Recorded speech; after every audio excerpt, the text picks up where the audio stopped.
touchdown, back on road. Counting money, man, you know how it goes. Hit the VIP and tell my bitch to strike a pose. Hop in mode, just touchdown, back on road. Counting money, man, you know how it goes. Hit the VIP and tell my bitch to strike a pose. Hop in mode. 1990. From Wash House, too. 1990, state champion. Wash House. Come on, man, chill. You know I went to Vincent, dog. But, I know. Man, but no, 1990, WIAA State champ, man. My boy Calvin Rayford. And 91, McDonald's All-American, American game, and the Final Four at University of Kansas, man. Definitely. Thank you for coming to the Barcode Podcast, bro. Appreciate you, fam. Thanks for having me, Q. Oh, yeah, for sure, all day. Now, I'm going to ask you this, dog. You remember when we first met, Cal? At the gym, right? What gym? I don't remember what gym. I know I used to ref y'all a lot, so. It was Parkline. It was at Parkline, dog. I just remember giving you a hard time when you used to ref the games. And to be honest, I didn't, like, I heard of Cal Rayford before. Right. You know what I'm saying? But I didn't know it was you. Right. I had a hard time and shit. And I just remember I just remember one game, somebody's like, "Oh, why you talking to Calvin Rayford like that, bro? Dude, cool as a mom." I'm like, "That's Calvin Rayford?" So I'm like, "Oh," and then you see how like the whole dynamic of the relationship change. And Right. I had to bring that story up, man, because you always been my dog, man. You know what I'm saying? Even when I was being, rough and OC on the court, dog. Right. You know, I used to talk to you all the time. You know how I do it, calm everybody down. Yeah, exactly, dog. So, went to Washington. What influenced you to go to Washington High School? That's crazy that you said that, Q, because I stayed on 103rd and Founder Lab. So my two homerooms, you know how you get your homerooms your freshman year, was from Vincent and Madison. I'm right by Vincent, 103rd and Founder Lab. Think about it. So at the time, though, Q, coming from Burroughs, my guy, Boo, Jamal Turrentine, he went to John Muir, so we wanted to kind of, team up and go to the same school. So, but I wanted the chance to kind of play varsity if they felt like I was good enough. And back then, Madison school just wasn't doing that. They was like, "Hey, freshman varsity? No, we ain't doing that." Madison, I was cool with a couple of players, Terry Bennett, who was playing in Madison, so I used to be in the locker room a lot.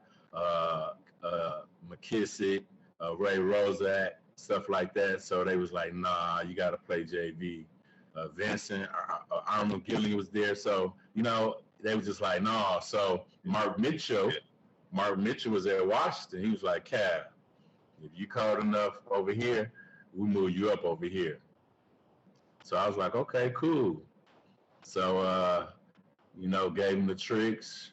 My auntie stayed on 28th and Roosevelt because you had to, how to stay closer. So gave him the tricks and, man, got in. Wash House. Oh, so you telling me you could have went to Vincent, man? Come on, man. So when you didn't go to Vincent, were they like kind of salty though? Kind of like everybody was, because everybody knew they used to come to them leagues in middle schools and me dropping 40s and 50s. So probably the sickest person was Gary, because he was at North Division, and he used to talk to me a lot. So, I thought about Gary a lot. Me and him had developed a relationship throughout the middle school league. So, but man, I'm glad I went to that purple and gold though. Yeah, for sure, man. Y'all put in a lot of work there. You put in a lot of work there, man. And I know the Washington, student athletes that went there appreciate that. Yeah, the tradition, man, was like just, besides to me, really Vincent and King, like the tradition, man, it was unheard of. Like before I got there, you got to think, Brian Gardner, Trevor Powell, Steve Blackman, Mark Mitchell, man, these dudes was winning state, man. They was winning city every year, man. So you know, the bar was already set high. He said hi, so you coming in as a freshman. Right. I'm coming in after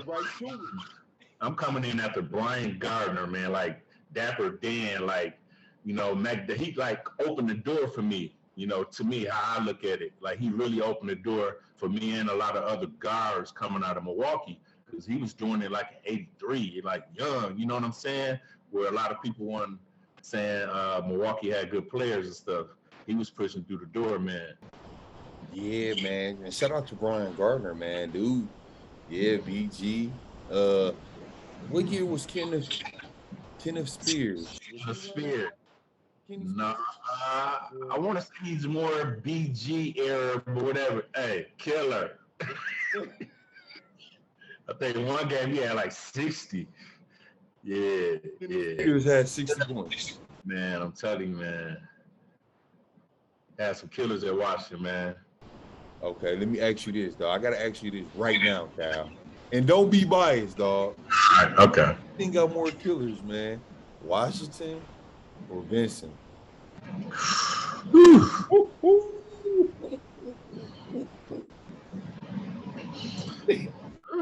That's a tough one, kid. For real, that's a tough one. It's a tough one. That's a tough one, man. Vincent, Vincent has some killers. I love Vincent. Kevin Nichols, Sheldon Curry. That team when I was a freshman, James Hill, the Garth brothers. Vincent was nasty, man. Vince Nichols with the Jerry Curl hitting the threes. Man, Vincent was nasty. Yeah. No, so going into your freshman year at Washington, do you play varsity out gate or you play a few JV games and then like work your way up? Well, practice at start, you know how, you know, before the season to start or whatever, you doing the workout, so we scrimmage or whatever. So first day of practice, we downstairs in the basement. So it's two sides. The walls separate, you know, freshman and JV and then varsity on the other side. I was over there on JV and freshman for about 30 minutes. They said, yeah, you need to go over there. So after 30 minutes, I went to the varsity side. Wow. So that's how I kind of started. Okay, so you go to the varsity side. Who all on that team? You heard of Latrell Sprewell, first team? Yeah. Mark Mitchell, Brandon Fain, Kyle Crawford, you know, all these seniors, Chris Powell. Yeah, man, we had a nice team, man. Yeah. So yeah, okay. So you go over there after 30 minutes, being on the freshman and JV side, and now as the season rolling on, you playing varsity. How was your playing time? Was your playing time there? Well, I didn't start because Brandon Fain and Mark Mitchell were seniors. They had been there with BG and them, so they've been in the fire already. They knew what was up. So, which was cool for me to sit back, you know, as a freshman and peep the game out, see what to do and what not to do. What really opened me up, though, was Mark Mitchell, though, to be honest. He was a senior, and that January, you know how that report card come out in that December or whatever? Yeah. He's eligible. I tell him this all the time, man. You messed up my second championship, man. Because let me tell you, Mark Mitchell was a killer. Whoa. Like killer. They didn't want to see that. Nah. They didn't want to see that. I always heard about Mark Mitchell. You know, I heard he was real. Was he like a real fiery player though? Like fire and watch your head. Yeah, he'd been there. What? Whitefish Bay game, the first game. I was a freshman. I'll never forget. We was on a fast break, and he just had them quick hops. He'd jump off one leg, two-hand dunk. Like I ain't seen him kind of reverse and do a backhand. He probably like 6 feet, 6'1". So you know he can jump. Yeah. So we're on the plate, and he used to butter roll and finger roll a lot too because he jumped so high. So he's from the butter roll. The dude from Whitefish Bay jumped like he was finna block it. And Mark seen that, then last minute he just dunked on him. Boom! Crowd went crazy. Okay, Mark. Yeah, I always heard good things about Mark, though. And D. Mark had D. Like, oh man, still artist. Yeah, and he picking up for huh? On what? Yeah. All right, so when Mark Mitchell when he don't get the grades, is that when you get inserted in the starting lineup? Yeah, but before Mark got ineligible, I was coming off the bench kind of like 6th man, 7th man, you know, before that happened. And I was playing like maybe, I don't know, 12 to 15 minutes, you know. Just coming in, facilitating, getting Yeah, them yeah. guys going, playing defense. Yep, harass the guard, play some good defense.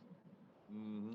Okay. But when Mark Mitchell got ineligible in January, I think that was really the introduction of Calvin Rayford at Washington High School. Now I'm starting, playing all the minutes, you know, the weight carry, you know, I ain't gonna say it's on me, but it's on me as a point guard. Yeah. You know, because point guard is, you know, important on a team. Yeah. Oh man, most definitely. You know, Yeah. so I had, you know, Latrell Sprewell, you know, Chris Powell, these seniors, you know, I had to get the ball to in the right position, in the right time, and stuff like that, and keep them happy. So it all worked out, man. Yeah, for sure. So who was some of the top point guards that you was battling against? When I was a freshman, Man, really any years, but I mean, I had a lot of battles. That's what I loved about the city conference, especially when I played. It's not like that no more. How I used to be back in the day. Back in the day, man, Riverside, Lamont Sargent, like every school you had to go see somebody. Damo Scott at Tech, Beekman. Beekman was a killer. Oh my God, a king. Kevin Nichols and all them at Vincent and man, it was some wars, man. it was straight wars on what. Yes. Yeah. Now, correct me if I'm wrong though, Cal. Y'all didn't have AAU around the time? Were you ranked between your freshman and like junior year? No. So after my freshman year, Q, my coach, James Gordon, Hall of Famer coach, was real cool with Rick Cobb. I don't know if you're familiar with Rick Cobb. New York, he used to grab a quarter off top of the backboard. They used to call him nickname Elevator Man. Went to Marquette back in the day. Yeah. So he had an AAU team, and my coach hooked me up with him in this AAU program. It's called Vic Tanny. So I hooked up with them, and what was different about my AAU team, they didn't just kind of grab everybody from the city or whatever. We grabbed people from Wisconsin, almost kind of like how Phenon do, kind of right now, from all over, the best talent. But man, me, Silas Mills, Jim McIlvain, playing the NBA, Damian Key, Ty Evans, Larkin, Danny DeVino. I mean, Big DM, Mim 7'2", Kevin Rankin went to Northwestern 6'10". Dude, we was like the biggest team. And then you had me at the point. It wasn't fair. Yeah, exactly. Wasn't fair. Yeah, oh man, listen, my cousin is Tree, so I heard about all them names. So I'm already knowing they got busy. You know what I'm saying? Yeah. So do you think with you traveling with that AAU team, do you think that's why where were you able to be ranked? Were you ranked? Well, the ranking didn't come until I went to camp. I'm gonna be honest. The AAU helped me, but you ever heard of BC Blue Chips? You know the movies, you know all that? Yeah. That's a real camp. I went to that. That was the camp back in the day. If you was cold, you need to go there. That was the kind of, if you stayed in the Midwest. Then 5-star was in Pittsburgh. So if you stayed on the East Coast, you kind of went to that camp if you was cold. So I went to Rensselaer, Indiana. Had to pay $250 each camp member. And I want to say this was after my freshman or sophomore year. I'm not for sure which one it was, but it was one of them. I went to that camp, and didn't nobody know me. I was just a little dude from Parkline Projects. When I left the camp, I was top 20 co-MVP, me and Juwan Howard. So that was the start right there. You know, I had to play against people like Juwan Howard, Juwan Howard, all them Kings, Jamie Brandon from King, all them cold dudes from King High School in Chicago. My boy Howard Nathan, rest in peace, went to DePaul. He was a killer, played in the McDonald's All-American game. He was from Peoria, Illinois. Donnie Boyce, Sherelle Ford, like all the guys was there, all the campers, Tom Klein-Smith, all the cold dudes you want to talk about or name, they was at this camp. Wow, Cal. And you just was in your comfort zone when you was there. Man, I had a good team and I was just doing my thing, Q. I was just having fun. I always wanted to be like compete, man. You know, I worked on my game so much by myself. I tell the kids all the time, man, you can work on your game by yourself. You don't need nobody. And just be in the moment and be ready. So when you do pick up, you practice the stuff you was working on by yourself. You know, if that makes sense. Yeah, that's true though. And that's all I used to do. I used to just keep doing that and perfect it. Oh, that move didn't work. I tried it in the game. Maybe if I would have moved to my left a little bit more, it would have worked. Or just little stuff like that. And I just kept adding pieces to my game and perfected it. Yeah, for sure. I agree with that. So you go to this camp, they don't know you, like you said, they don't know you. But then when you leave, they know you. So you come back to Washington. I'm gonna just fast forward just a tad bit. You win the state championship 1990, right? Who was all on that team? The 1990 team when Washington won?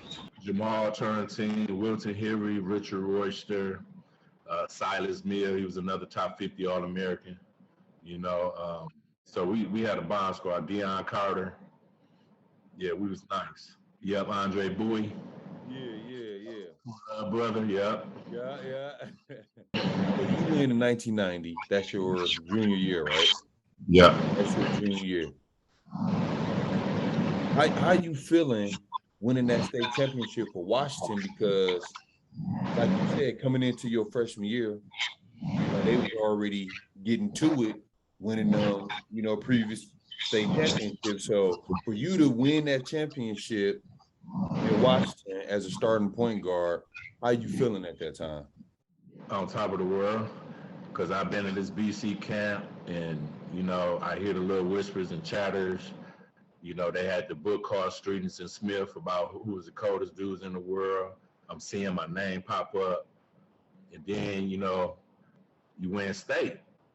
So we ranked like, you know, 3, 4th in the country. You know, so, man, I'm feeling good. I'm feeling like can't nobody mess with me right now. Y'all was Washington was 3rd or 4th in the nation at that time? Yeah, we was ranked 4th in the country. We was ranked 4th in the country, Q. We went on like a 44-game win streak from my junior year to my senior year. Had we won state my senior year, we would have been ranked number 1 in the country. Yeah, that's how big it was. So when I sit back and reflect, when I kick it with my guys, we be like, man, we missed the opportunity like way back in the day. I mean, we did good, but man, we missed the opportunity. We could have been number 1 in the world when you think about it. Yeah. And you know what's crazy? Because being 4th in the country is still huge, but people always remember that number 1 team in the country, dog.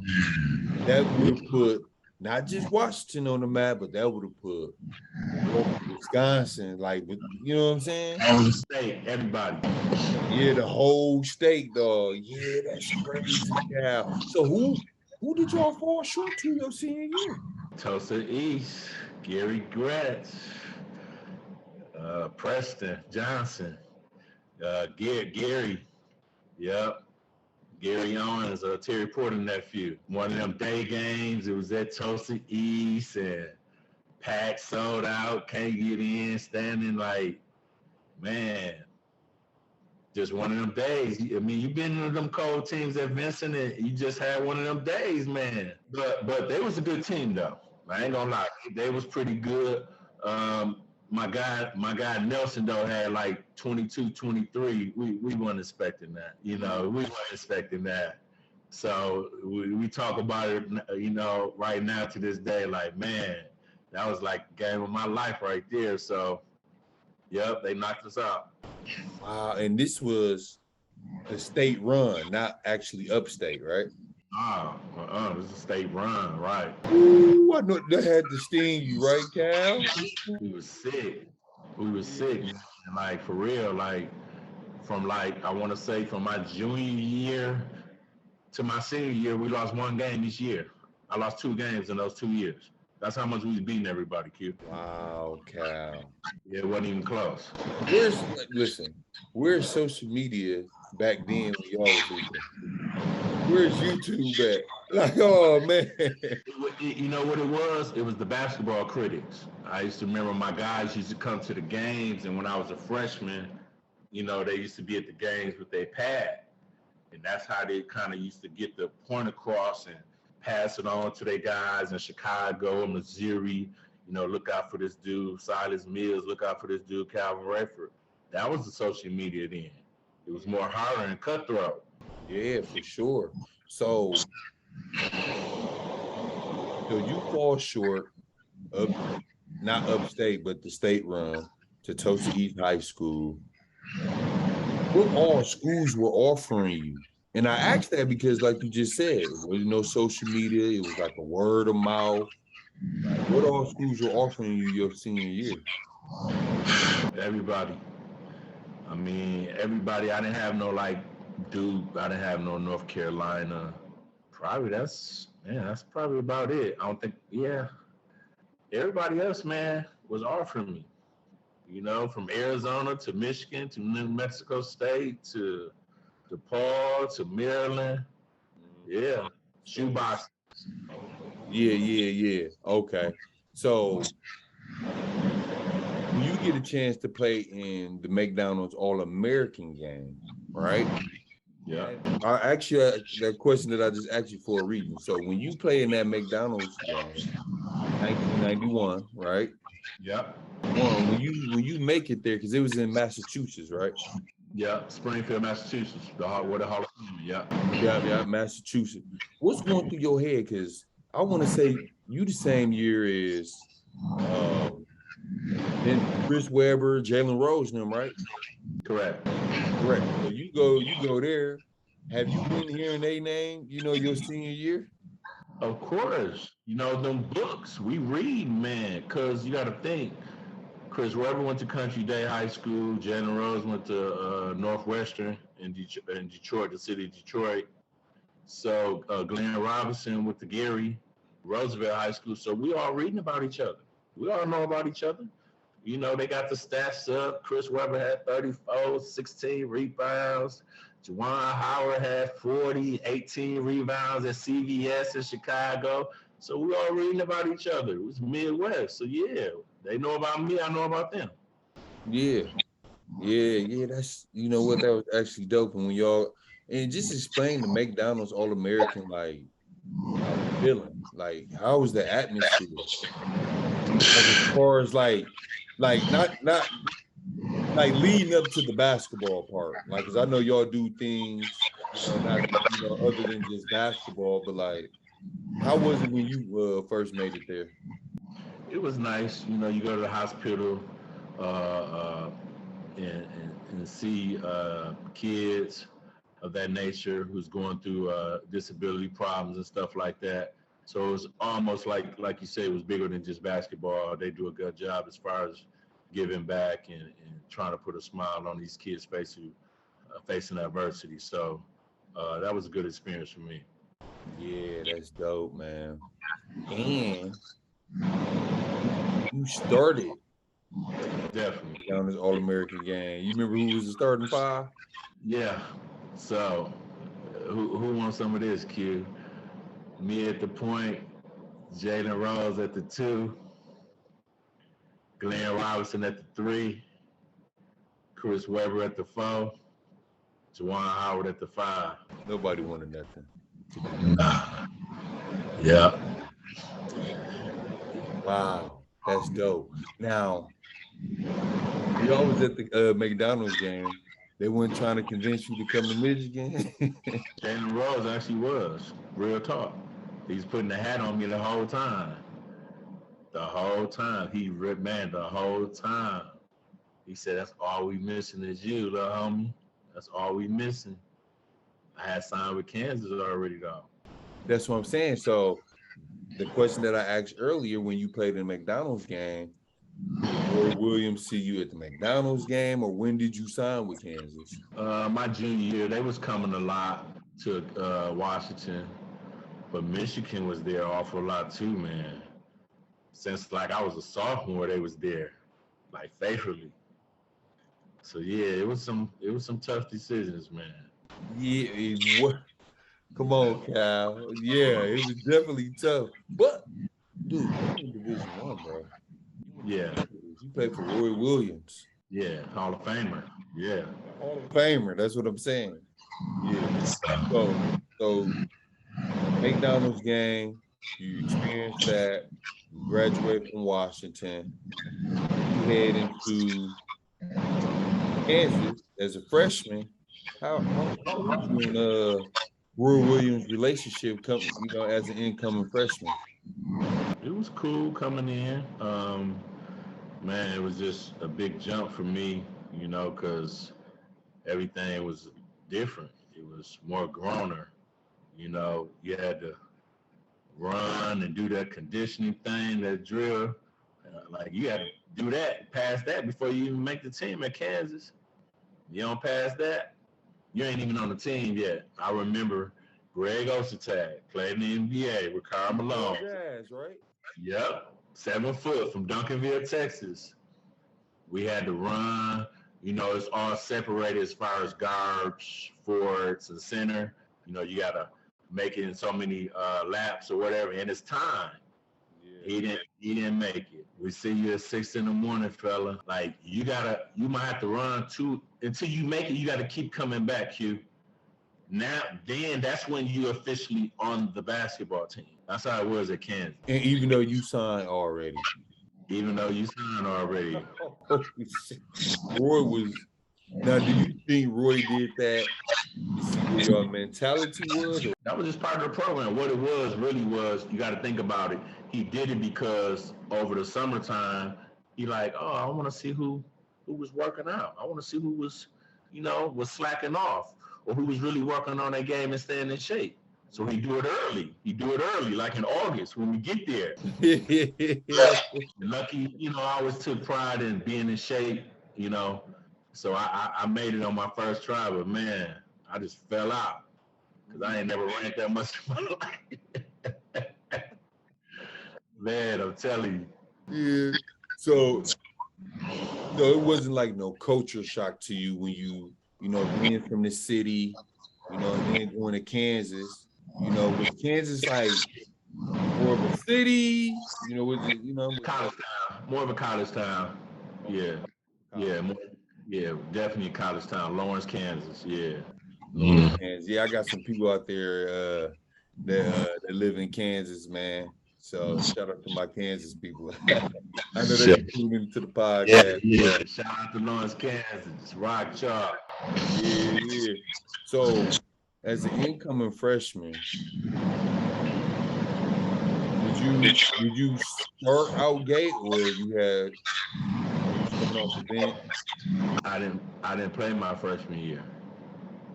Me and Glenn Robinson, Big Dog, we didn't pass the test, so it was Prop 48. We had to sit out. So you sit out, you still got to go through hell with the practices. Yeah, exactly. I'm doing everything else because I'm on scholarship. Exactly. Yeah. So how did you use that time to get prepared for your first upcoming season? Just looking, being an observer and seeing how strong and different the game is, the college game, and how fast and how high these dudes can jump. First thing I said is I got to hit the weight room. Because I wasn't lifting weights then in high school like that. So that was the first thing I noticed. I definitely had to lift the weights. Got boom, got hockey and everything. Yeah, felt like I was on the football team, man. Now the test that you and Glenn Robinson didn't pass, what test is that? That ain't the ACT. Yeah, it was just called back then. I just called Prop 48, but SAT, ACT, same thing. Yeah. Okay. Yeah. They just had different little stimulations that they got now, though. It's a little easier and sweeter now. You know you an OG, man. I'm like, I don't know what. So I always get this confused though, Cal. When you guys sit out a year, that was considered your red shirt year, right? Well, I didn't get that year back. No, me and Glenn Robinson lost that year. We don't get that. That's what I wanted to ask. Okay, Yep. so you lost that year. Correct. And then when your first season was your sophomore year. Exactly. Yeah, so a red shirt year, you can get your year back. Got you. All right, so you missed your whole freshman year. Yeah. You know, you're getting stronger. You take care of business in the class. You do what you got to do. Now you coming in your sophomore year. What that weight looking like now? I'm loving it because I'm near a year, so I kind of already know what to expect. I've been in practice. You know, I feel like I'm ready.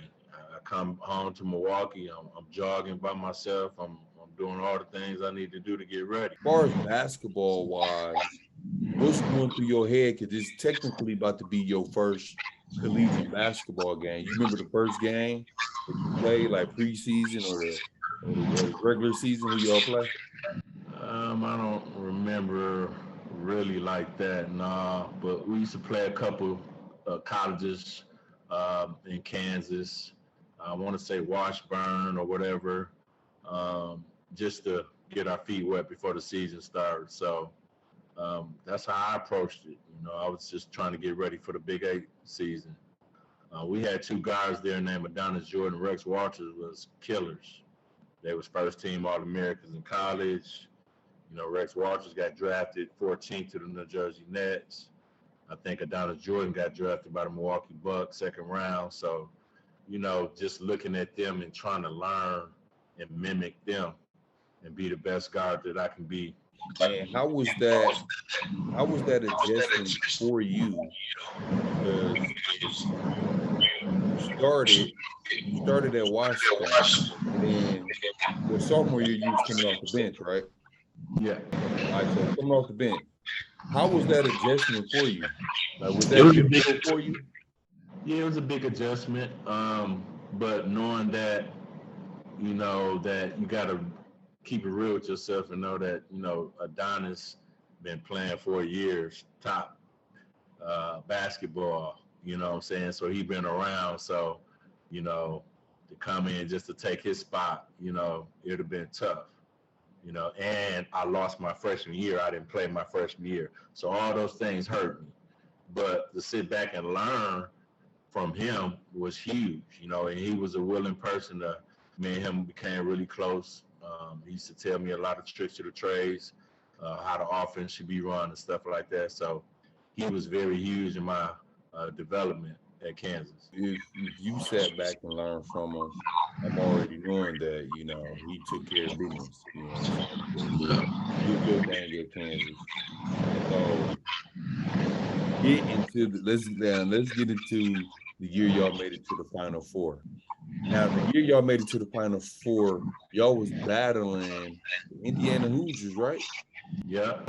And Bobby Knight was there, right?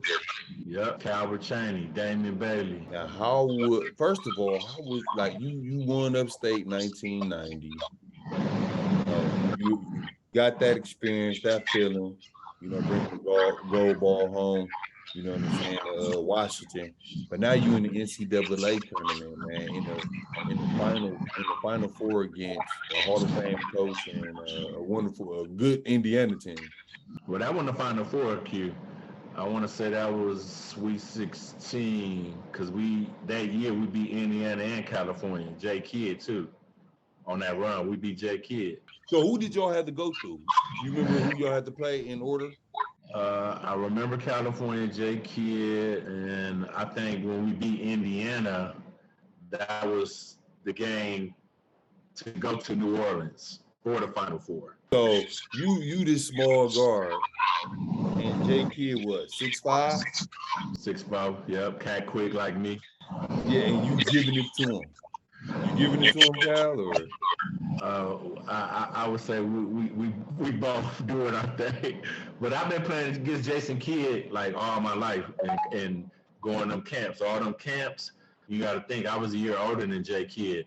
So at this Nike camp when I was a junior, Jay Kidd was there. This was like invite only. You got to get invited to this prestigious camp, Nike camp. Jay Kidd was at this camp Q, and he was a sophomore. So imagine how cold he was. Dog, so you a junior and he a sophomore. This dude get invited to basically all juniors camp. And I never forget my coach, man. I forgot who dude was. He was like, "We finna play against Jason Kidd." I was like, "Man, you got Calvin Rayford on your team, man. Quit tripping." Like, okay, I got confidence too. Yeah, dog, that's We don't coach him. You got Cal Rayford. Man, real talk. Name some of the players on your Kansas team. That year, Steve Goodberry, Richard Scott, but it was a dude, you probably thinking about him, he was a JUCO All-American, played with the Bucks, Darren Hancock. Him. Yeah. Yep. We went to Garden City Community College in Kansas, was a killer.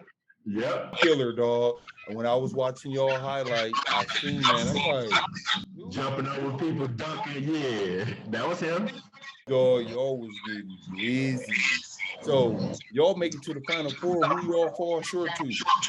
In New Orleans, it was Kansas, Michigan, Duke, and Kentucky. Yeah, we lost to North Carolina the first game.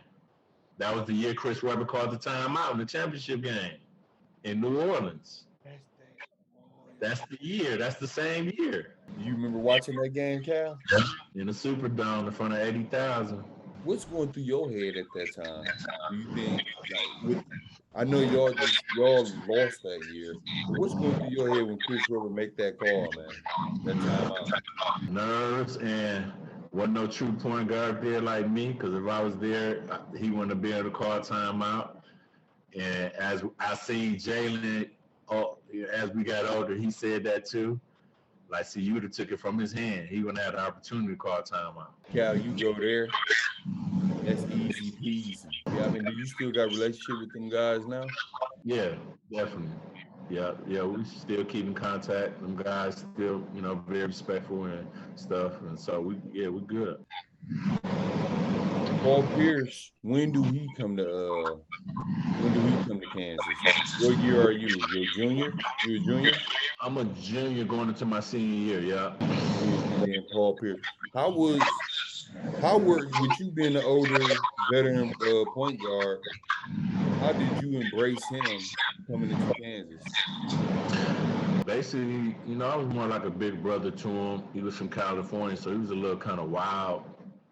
And I was like, man, you're in Lawrence, Kansas. You can't be bringing Inglewood to Lawrence.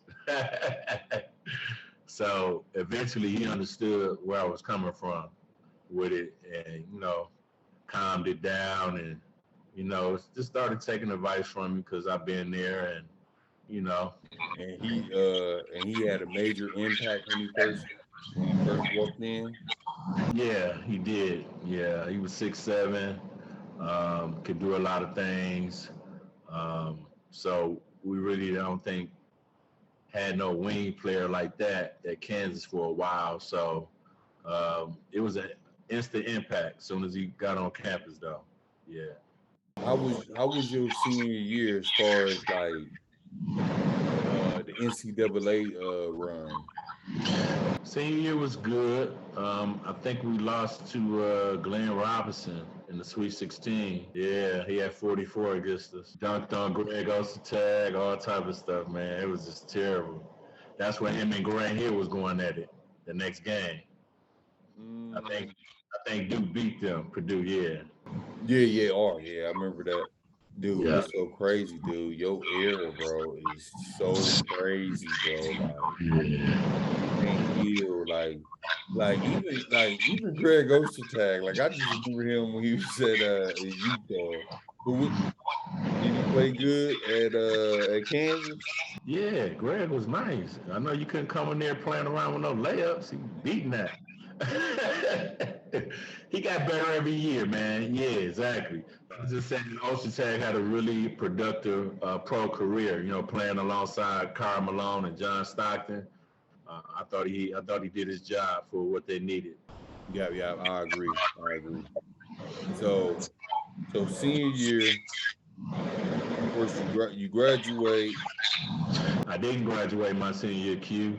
Junior, going into my senior year, I came home. My guy had a camp at Oshkosh. My guy, best friend, brother went to University of Oshkosh, so I used to go up there a lot and do some camps or whatever. Yeah. Man, we playing pickup. I tore my knee. So now, here come the red shirt year. Now I gotta use that red shirt year Q. Wow. So what's going through your head now, Cal? You didn't just toe your knee up. Sick, sick. Are you on the draft board around this time? Nah, I ain't nowhere near the draft board. Yeah, Kansas was cute, cool. I loved it, loved the atmosphere and everything. But as far as basketball wise, I didn't maximize Calvin Rayford. Okay, and why do you think you didn't maximize Calvin Rayford? I just think me and Roy was kind of on two different pages as far as what he wanted in a point guard and what I do in a point guard. You know, you got to think I'm older now. You got to think when you pick these schools. You know, I'm a city guy. I like to get the ball in the break, go behind my back, between my legs, throw a no look, all that, whatever. He wasn't really with that. You know what I'm saying? Michigan was with that. So big difference. You know what I'm saying? So that was the clash between me and him, and you know that's why I felt like I didn't maximize me there. Okay. Now you didn't think like to transfer or anything? I did, cause it's crazy. Cause I don't know if you know Ben Davis played in the McDonald's game with me, 1991. I know you heard of Oak Hill Academy in Virginia, all them pros. That's where he went. So he went to Kansas. Me and him went to Kansas. Came in. I remember my sophomore year, he wasn't starting either. Yeah, it was some good starting in front of him. But we got to talking. He said, Cal, everybody in the McDonald's game, man, they playing. Travis Best at Georgia Tech, Chris Webber and all them in Michigan. Everybody playing. Corey Alexander at Virginia, not playing, they start. So he like, man, if he don't let me start, I might have to kick rocks. So he went to talk to the coach, whatever. I remember we was playing DePaul. He started, did really good. You know, Ben was 6'10", big, strong. Man, get rebounds, just a horse. Run the floor like a deer. Like, man, I think he had like 18 to 10 or 18 to 8, double-double. Didn't play that much long minutes just to show Roy Williams, like, man, I need to be out here. Yeah. So the season went on, and, you know, I think Eric Pauley was starting before him, and he was a senior.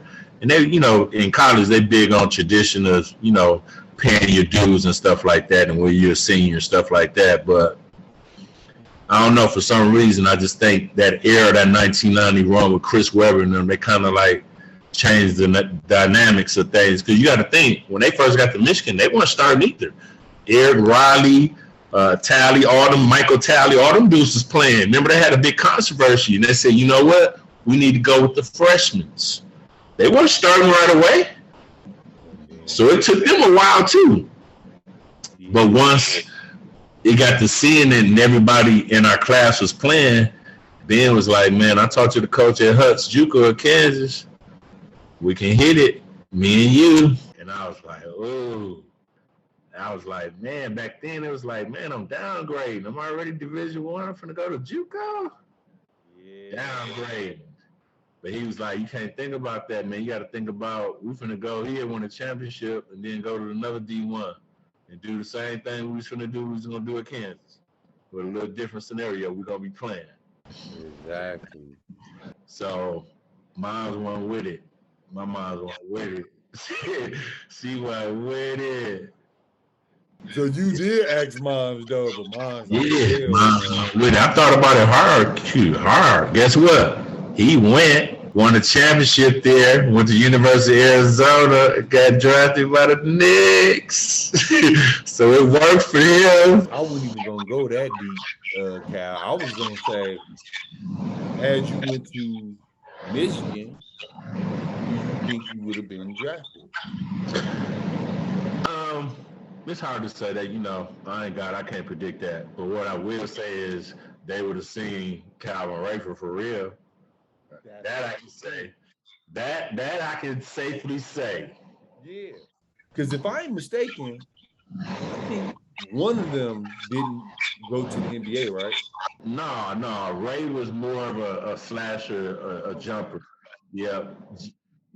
Jalen was the point, though. You got to think Jalen 6'5" at the point. I go to Michigan, he ain't the point. He the 2 guard automatically. So it would have been Calvin Rayford, Jalen Rose, Weber, Juwan Howard, and then the slashing dude. Or I don't think he would have went because Jimmy King, we forgetting about Jimmy King, the jumper who won the dunk contest. He would have been starting. Yeah. But we all played in the McDonald's game. Think about it. That's what I'm saying. You go there, it's a different ball game for you. Yep. I'm possibly interviewing a former NBA player. You know what I'm saying? And with this being said, like, now that you're older and you look back at it, how did that mess with your mental sometimes?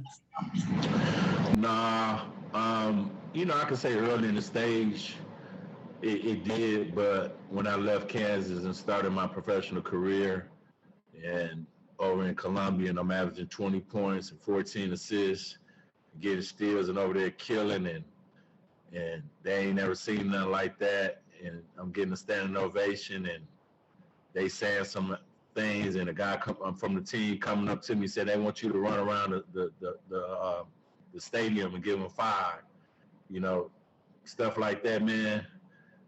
You can't beat that, man. So I just felt like Kansas missed out at the end of the day. As I got to playing and got to killing and being me, who I truly was, I just said they missed out. The fans missed out on truly who I was. So NBA don't work. You go overseas. Because you had about 7 years, right? Yep. Mm-hmm. Played about 7 years, man. And, how was the contracts back then? They was cool, but they was shady. I remember in Mexico, man, they get shady. Some of these places you go, the cartels on these teams. What you gonna do? I heard about that. You know what I'm saying? It's cutthroat. I remember I was in Mexico. They owed me some money, man, like 7-8 stacks. I had to go to the U.S. Embassy on them. The owners they study having games. They study wanting me to play. I'm like, no dinero, no Quaga, no games. no BS, dog. Man, I had to learn that Spanish, talk that Spanish to them. Yeah. So I'm pretty sure that it was different. Like, did you didn't play though, right? You just like, hell no, fuck that shit. No, I just went to the U.S. Embassy and I showed them the contract, and they gave me some money through the embassy or whatever, and man, I said they'll never see me again.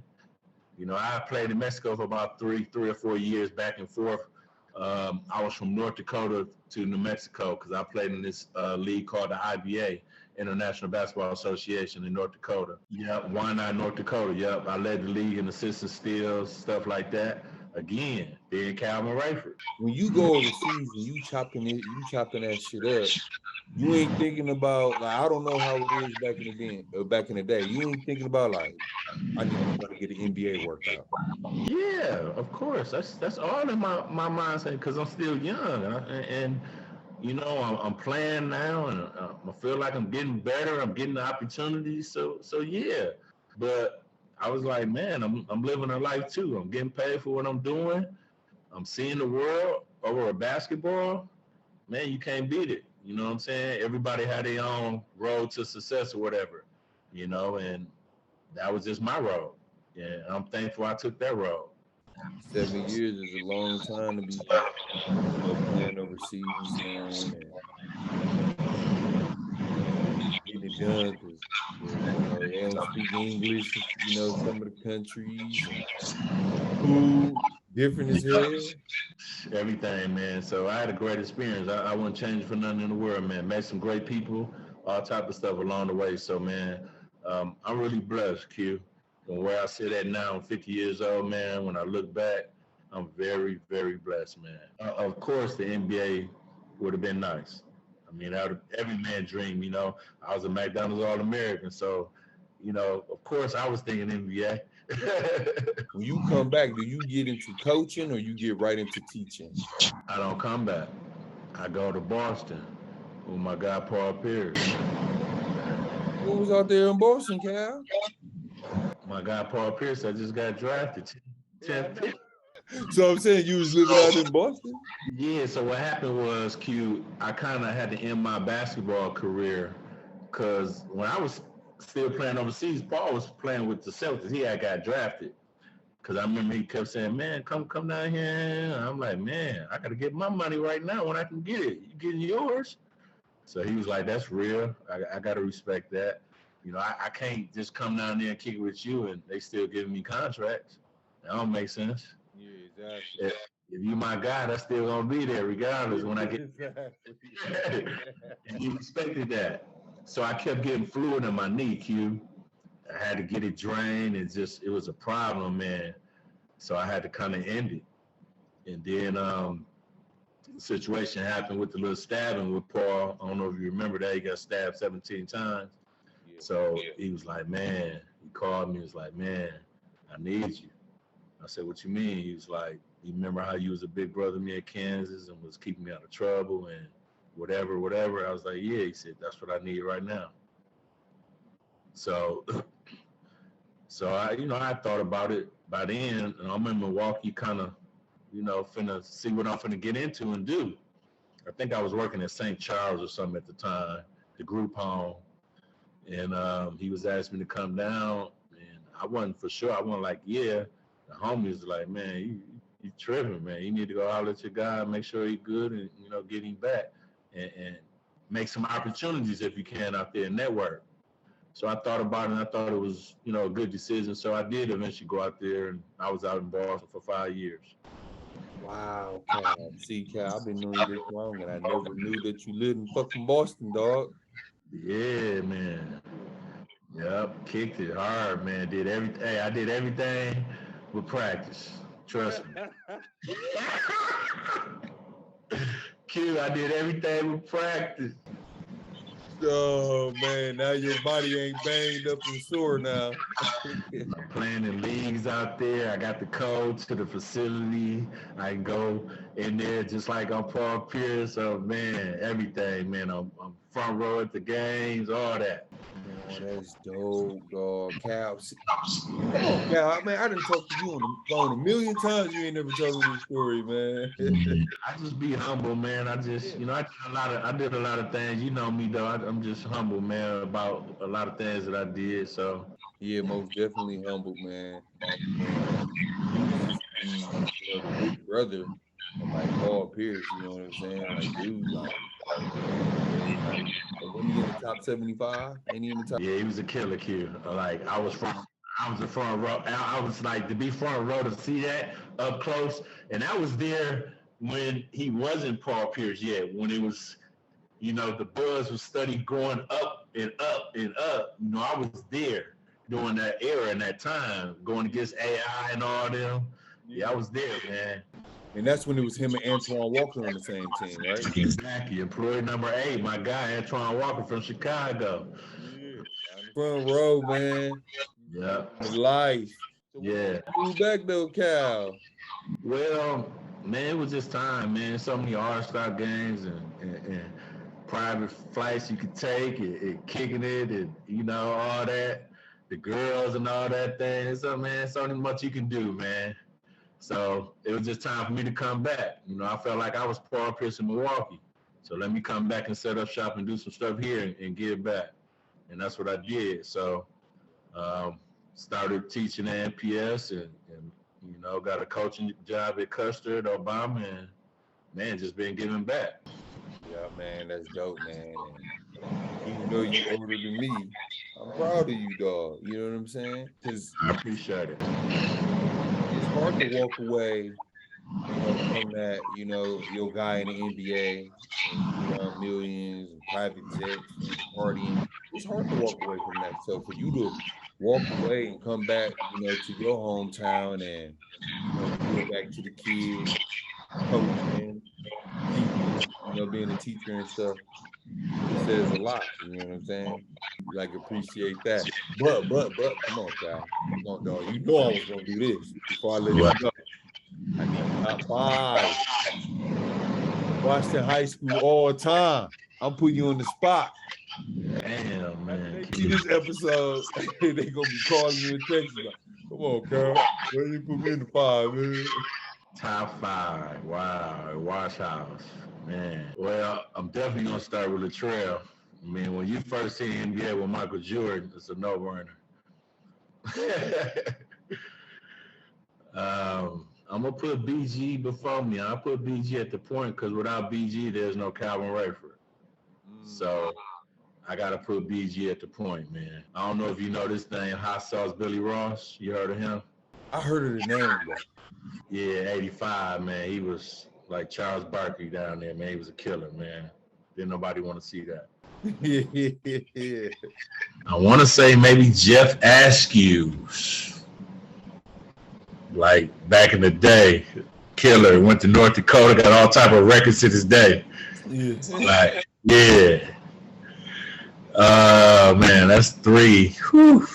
A couple of them guys, I mean, like Kenny Spears, I know about him, but I don't really know that much to put him in there. I'm probably going to have to go with Trevor Powell.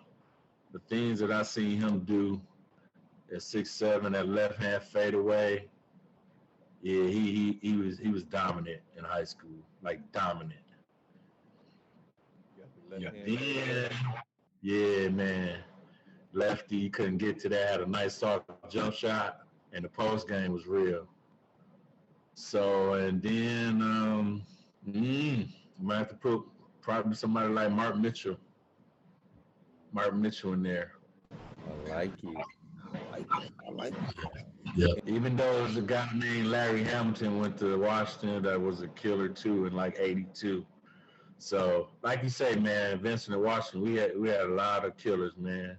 You know, I wouldn't be wrong if I said Larry Hamilton and not Mark Mitchell. You like either one, man. So, but those are the names that kind of come to mind that I really can kind of think of on top right now. Yeah, for sure. And for you not to put your name in it, it says a lot about your character too. You know what I'm saying? Because it wouldn't be Calvin Rayford if it wasn't for Brian Gardner. You know what I'm saying? You know, y'all both did wonderful things. You know what I'm saying? So, man, that's dope. I do like your top 5 though. I definitely do. Yeah, for sure. Yeah. So, man, I appreciate you, bro, for real, big bro. Like coming to the show. Man, I learned a whole bunch of new stuff, you know, about you, dog, having this conversation. I check up on you and we talk, you know what I'm saying? So I learned a lot, man. And I do apologize for like having a date and time. We got it in. I knew we was going to work out for both of us. That's all. Yep. So, man, I do appreciate you, man, for real, coming to the Barcode Podcast, bro.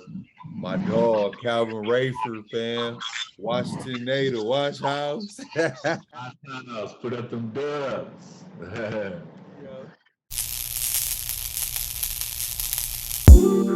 Just touched down, back on road. Counting money, man, you know how it goes. Hit the VIP and tell my bitch to strike a pose. Hop in mode.